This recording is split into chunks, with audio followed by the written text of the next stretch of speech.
estaba comentando que, digamos, ayer trabajamos el tema de la vergüenza. La vergüenza es una emoción que para muchos investigadores hoy están discutiendo si tiene que estar dentro de las categorías básicas, fíjense qué interesante, ¿sí? Y es una emoción que se relaciona con los otros, ¿sí?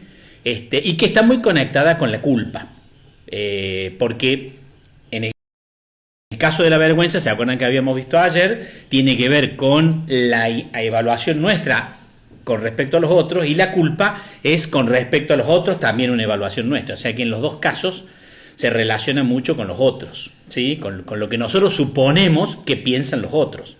Indudablemente acá se juega mucho el tema de la imagen, ¿no? Cuando uno piensa en el tema de la vergüenza, que si bien hay una parte sana, como decíamos ayer, y que tiene que ver mucho con el tema del no, cuando tenemos el límite, cuando nos ayuda a nosotros a construir el cerebro moral, ¿se acuerdan que lo habíamos dicho? A este tema de la vergüenza y la culpa. El problema es cuando se va convirtiendo en parte de la personalidad y termina siendo una actitud, ¿sí? ¿Cómo les va? Hoy empecé un poquito medio tarde por las redes, así que por eso largué con el tema. Porque no quiero dejar de que conversemos sobre lo que es la vergüenza, digamos, patológica y que se cimenta en lo actitudinal y que indudablemente nos afecta en el desarrollo de proyectos, y por eso me parece importante que lo podamos analizar.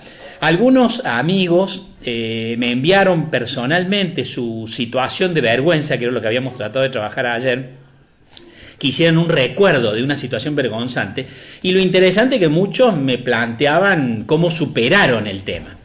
Porque finalmente uno podría dar como una definición, digamos, de la vergüenza vinculado como si fuera una especie siniestro de rebusque para evitar ser quienes somos, pero siempre de una perspectiva de la imagen, ¿sí? Nosotros cuando la vergüenza deja de ser el elemento constructor de nuestro cerebro moral y pasa a ser un aspecto actitudinal y que tiene que ver con nuestras esferas de la vida, si no la trabajamos, además de impactar en la autoestima, también genera en el temperamento el tema de la timidez. O sea, nosotros podemos convertirnos en sujetos sumamente tímidos a raíz de la vergüenza, que hace que tengamos dificultades para desarrollar proyectos, exponer ideas, cerrar, como hablamos en el famoso test de la autoestima, ¿no? Cómo nos afecta en un montón de circunstancias de la vida, ¿no?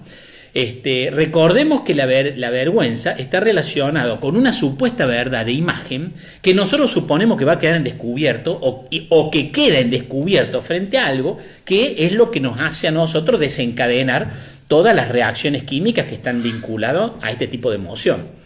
La vergüenza, además, para los autores que quieren incluirla dentro de la categoría básica, fíjense que hoy es una gran discusión si la vergüenza tiene casi la misma dimensión que el miedo o que la alegría, y hay bastantes argumentos a favor de que sí, porque el tipo de reacción que produce en el cuerpo es similar a las reacciones que producen las emociones negativas. O sea, se produce un aumento del sistema simpático, o sea, nos acelera todo, descarga de cortisol y deterioro, cuando esto se mantiene en el tiempo, obviamente del organismo. Hay una relación estrecha, como decíamos, de la vergüenza con la culpa, pero también con la humillación, porque a veces nosotros terminamos auto-humillándonos al respecto de la vergüenza, con esta idea fantasiosa de cuidar una supuesta imagen y de creer que somos los únicos que nos vamos a equivocar frente a un grupo de personas o a los otros, ¿no?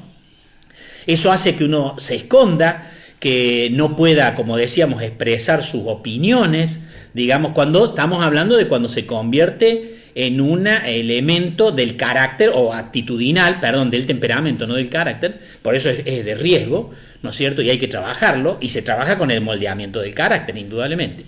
Y pasa a ser, indudablemente, un elemento de dependencia hacia los otros. ¿Por qué? Porque yo estoy como pensando en el ridículo exactamente, y frente al ridículo no hago nada. Entonces termino no disfrutando de un montón de situaciones que podría perfectamente disfrutar, o opinar, o alcanzar proyectos, desarrollar, por el solo hecho de estar temeroso a un supuesto ridículo que tiene que ver con una imagen que yo tengo en mi cabeza de mí mismo, no soy yo mismo. Y fíjense que esto hay que tenerlo muy en cuenta. A veces el ocultamiento de nuestros defectos supuestos nos hace esclavos de ellos, porque nos la vamos a pasar todo el tiempo tratando de ocultar ese supuesto defecto que está conectado con mi imagen, y no me va a permitir ser, ni desarrollarme, ni profundizar en las cosas que me gustan, porque voy a estar permanentemente, digamos, sumido en un silencio absoluto, porque hay una conexión, como si fuera una ruptura de ese vínculo de aprecio que yo tengo conmigo mismo, que si lo expreso me avergüenza, porque yo supongo que tiene que ver con algo que está en mi cabeza. Indudablemente es como funciona la estructura de los pensamientos, monstruos que aparecen ahí, que nos asustan. Hola Beba, ¿cómo andás? Bueno, esta desconexión que puede formar parte de nuestra personalidad es donde nosotros tenemos que trabajar para que no se arraigue, porque cuando se arraiga, indudablemente, además de va a ser más difícil sacarla de nuestra actitud, ¿no es cierto?, va a impactar negativamente en nuestra autoestima y por supuesto va a ser un circuito, porque impacta en la autoestima. Nosotros seguimos sin expresar lo que pensamos por vergüenza, no sé qué, entonces es el circuito negativo que vimos cuando vimos la autoestima. ¿Se acuerdan? Entonces, esto, fíjense, sostenido en el tiempo, nos pueden generar reacciones psicosomáticas, crisis emocionales, depresión, conductas agresivas, porque no queremos, estamos encerrados, fobia social, por ejemplo, hay muchas fobias sociales que están conectadas precisamente con esta emoción vergüenza, ¿no? Entonces es bueno trabajarla no solamente personalmente, sino también con los seres más pequeños que nos rodeen, desde hijos, nietos, estar atento a ese tema, ¿no? Para que no se construya una actitud temperamental conectada con la timidez o con una autoestima disminuida, que después se convierte en un factor de riesgo para un montón de aspectos de nuestra persona. ¿Cómo lo vamos a superar? Miren, muchas de las emociones, nosotros vamos a trabajar también con el miedo, probablemente la semana que viene, se superan con el mismo esquema, pero obviamente orientada a la emoción. O sea, porque si estamos hablando de la vergüenza, naturalmente estamos hablando de una idea de ocultamiento de algo que tiene que ver con nuestra imagen. Entonces evitamos, como decíamos, expresarnos, actuar, disfrutar de determinados momentos. ¿Por qué? Yo no puedo una fiesta de disfraz. No, ¿cómo me voy a disfrazar yo? Bueno, actitudes que obviamente nos inhiben de poder disfrutar de momentos y ni que hablar de conseguir logros. ¿Cómo vamos a lograr este cambio? Primero, recuperando la confianza. Esto tiene en uno mismo. Esto tiene mucho que ver con lo que yo siempre les digo de la autocompasión. ¿Se acuerdan cuando hablábamos de empatía? Aprender a sentir al otro, pero aprender a sentirnos nosotros mismos. Sentirnos nosotros mismos, digamos, nos facilita, por ejemplo, el reconocimiento y el trabajo para cuidarnos. Por ejemplo, exactamente, Maris. Bueno, ya les voy a mandar una foto que se van a matar de risa de paso. Entonces, recuperar la confianza en uno mismo es un trabajo que no es tan, digamos, fácil, pero que tiene que ver, primero, con relativizar algunas cosas. Por ejemplo, ¿cuántos creemos nosotros que son vergonzosos? Si uno se pusiera en cada problema que tiene que ver con la imagen, o se pusiera a hacer estudios estadísticos, se daría cuenta que un gran porcentaje tenemos vergüenza.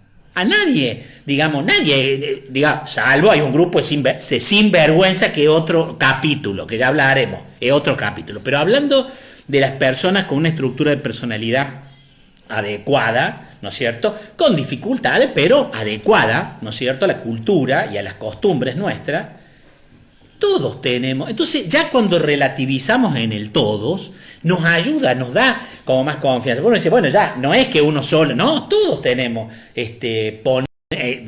situaciones de vergüenza, ¿no? Y timidez en ciertos grados. ¿De qué depende? De una actitud de fortalecer nuestra confianza y a pesar de ello, llevar adelante una acción. O sea, si sabemos que nos cuesta expresar una opinión en un aula, hagamos el esfuerzo de expresarla. Y eso va a ir dándonos confianza, porque muchas veces nos equivocaremos, muchas otras veces acertaremos, pero bueno, tiene que ver con eso. Pero además tiene que ver con el autoconocimiento, porque si uno logra identificar qué situaciones y ante quién a mí me desborda la vergüenza, y bueno, ya es un trabajo de autoconocimiento que me ayuda un montón. Todo el mundo duda de sí mismo en ciertas situaciones, pero en mi caso tengo que aprender a descubrir en qué situaciones y frente a quiénes, de tal manera de trabajarlo y aprender a exponerme para poder, digamos, superar y asegurarme la confianza, ¿no? El segundo elemento es ponernos objetivos, porque cuando yo me pongo metas que tienen que ver con estas cuestiones, bueno, yo por ejemplo, sé que me cuesta hacer una pregunta en público, porque no me gusta o siento que voy a pasar de estúpido, digamos, porque hago una pregunta donde todos van a decir, mira el tarado lo que preguntó. Bueno, entonces yo me propongo hacer la pregunta, la que sea. ¿Para qué? Para aprender a hacer ese ejercicio que me permita conseguir objetivo y asegurar mi confianza en mí mismo. Cada uno pensará qué es lo que más le duele o le genera situación de vergüenza, ¿no es cierto? Para poderla trabajar, ¿no? El otro tema es aceptar ciertos pensamientos, pero desde la perspectiva de que son pensamientos. Si yo tengo una idea de mi imagen, es una idea. Es altamente probable que haya algunas coincidencias, pero no necesariamente todas. ¿Se acuerdan cuando vimos fortalezas que tenían que ver con el carácter y yo les decía, chequéenla con las personas que los quieren? Porque indudablemente nosotros podemos tener una idea de nosotros, pero el otro va a tener otra idea. Y así, digamos, construimos imágenes. Y por eso, en la vergüenza, la imagen de que vamos a tener un fallo es una imagen. Es un pensamiento relacionado a una imagen nuestra que no necesariamente tiene que ver con la verdad, ¿sí? El otro gran tema, además de ponerse objetivo, es tener ese autocontrol, que está relacionado con esto. Si yo soy capaz de reconocer las situaciones, de reconocer las personas, qué cosas me generan, bueno, indudablemente tengo un mayor nivel de control de la situación. El control es un aspecto que el cerebro, así como no tolera la coherencia, también le cuesta aceptar el no control. Ojo, obviamente que hay aspectos del control que están muy relacionados con características obsesivas, que cumplen otro rol. Pero en general, a nosotros nos cuesta la incertidumbre, la idea de qué es lo que va a pasar. Cuando no sabemos, nos pone peor. Cuando en realidad la vida, si uno la piensa, la vida está plagada de incertidumbre. ¿Quién sabe quién va a seguir mañana, qué puede pasar? O sea, pero nosotros traemos el futuro y lo construimos de una manera a Steven Spielberg, digamos, de la mejor manera. El otro tema que también es muy importante en la vergüenza es trabajar con los otros. Por eso yo les decía, por ejemplo, que recuerden hechos vergonzantes en su vida, tráiganlo al momento y coméntenlo con alguien.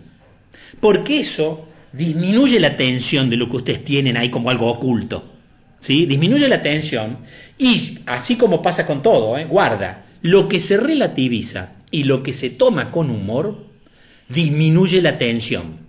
La tensión, que es un aspecto energético de nuestra mente, es lo que dispara el sistema simpático y el sistema del cortisol, adrenalina, cortisol.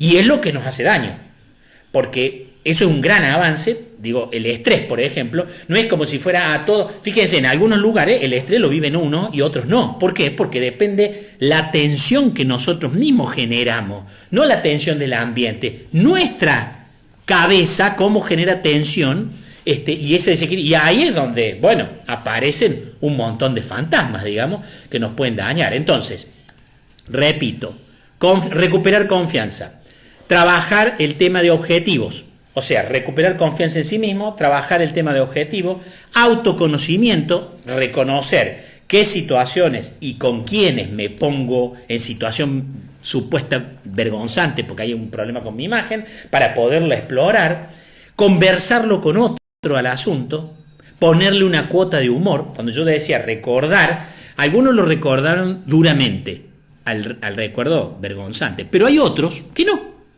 Otros que me dijeron, no, bueno, yo lo puedo superar. Es difícil porque uno trae un recuerdo, digamos, obviamente si ha sido vergonzante, ¿no? Pero cuando lo relativiza o le pone la cuota de humor, de alguna manera le quita la tensión, que es el objetivo que tenemos que tener. Por supuesto que esto se vincula con otro elemento fundamental, que es la capacidad de comunicarnos. Miren, si hay algo que uno aprende en el campo de la salud mental es el hablar. El hablar de lo que nos hace mal, de lo que nos hace bien, de lo que nos gusta, de lo que no nos gusta. El problema es cómo conversamos, porque nuestras conversaciones, obviamente que son acciones, pero si nosotros pretendemos que el otro interprete igual que yo lo que le quiero transmitir, y tengo que tener un modo de conversación que tenga alta capacidad de expresión. Si yo expreso en situaciones abstractas, indudablemente el otro, a mí no me gusta cómo son. Fíjense, ¿qué significa eso? ¿Cómo tendría que ser? A que me diga, a mí me encantaría que a la mañana me despiertes con un desayuno. Bueno, es distinto, es concreto. Entonces, eso obviamente cambia totalmente la perspectiva. Acá pasa lo mismo, la capacidad de comunicación, por eso está dentro de las fortalezas que tenemos que desarrollar para superar los niveles de vergüenza y que no se conviertan en una cuestión de actitud. ¿Sí? A ver si me estoy olvidando de algo más. Cooperatividad, bueno, el trabajo en equipo. Indudablemente que si uno trabaja estos aspectos y vamos a mejorar nuestra situación interna porque vamos a disminuir la tensión, la conversación indudablemente es un todo, pero por eso digo, la conversación con nosotros mismos y con los otros, el aprender a sentirnos, qué cosas nos hacen daño, qué cosas nos avergüenzan y poderlas trabajar, ¿no es cierto? De tal manera que va a impactar en mí porque me va a ayudar a exponer distintas mis cosas y no tener dificultades con la supuesta imagen, ¿no es cierto? Me va a ayudar en los proyectos que yo lleve adelante, ¿sí? Porque no voy a estar dudando, digamos, por ejemplo, Jacqueline, que hace unas pinturas espectaculares, bueno, hay, por ejemplo, hacer una muestra. ¿Cuánta gente pinta y esconde sus cuadros? ¿Cuánta gente canta y no le canta a nadie? ¿Cuánta gente hay que hace cosas y se las esconde para sí por una actitud vergonzante? El Tony que toca el piano, espectacular, ya voy a pasar los videos a la tribu acá. O sea, aprender, digamos, a manejar la vergüenza hace que nosotros podamos tener mejores proyectos. Y indudablemente esto impacta en las relaciones. Yo les voy a sugerir ahora que ustedes escuchen dos canciones que me parecen lindas, aparte interesantes. Una que tiene que ver con Silvio Rodríguez, se llama La Vergüenza. Escúchenla, miren lo que dice. Otra que es de Disco Macha, que se llama La Vergüenza Ajena y habla de la vergüenza en el amor. Y la última, para que se diviertan, de Les Luthier, El Poeta y el Eco. También trabaja sobre la vergüenza. Sí, Luis, efectivamente. Vos sos uno. Y terminamos con esta gran frase de Oscar Wilde, que espero que la puedan leer y que la sepan sostener siempre. Recuerden que nos vemos el lunes